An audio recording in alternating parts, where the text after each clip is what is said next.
বৈষম্য বিরোধী ছাত্র আন্দোলনকে কেন্দ্র করে যুদ্ধ পরিস্থিতি তৈরি হয় ঢাকা সহ সারা দেশে। শুরু হয় মৃত্যুর মিছিল। টানা আন্দোলনের মুখে তাদের ডাকা অসহযোগ ও মার্চ টু ঢাকা কর্মসূচি ঘিরে সংঘর্ষ ও হামলার ঘটনায় এ পর্যন্ত ৫৬৮ জনের মৃত্যুর তথ্য পাওয়া গেছে।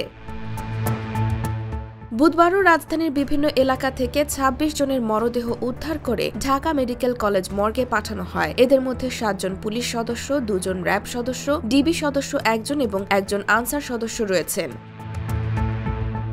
এছাড়া ৫ জন অজ্ঞাত পরিচয় ব্যক্তির মরদেহ রয়েছে। বুধবার সকাল থেকে সন্ধ্যা পর্যন্ত এসব লাশ উদ্ধার করে স্থানীয় বাসিন্দা ও শিক্ষার্থীরা। হাসপাতাল সূত্রে জানা গেছে, গত ৩ দিনে শুধু ঢাকা মেডিকেল কলেজ হাসপাতালে পাঠানো হয় ৮৩টি লাশ।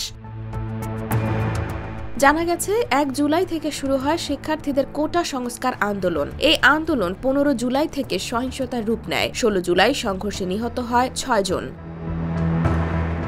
৫ আগস্ট পর্যন্ত এই আন্দোলনকে কেন্দ্র করে ৪৩৯ জন নিহত হওয়ার খবর পাওয়া যায়। এর বাইরে গত মঙ্গলবার পর্যন্ত আরও ১০৩ জন সহ দেশে মোট ৫৪২ জনের মৃত্যুর তথ্য পাওয়া গেছে। গতকাল ঢাকা মেডিকেল কলেজ হাসপাতালের মর্গে যাওয়া আরও ২৬ জন সহ এই সংখ্যা দাঁড়ায় ৫৬৮।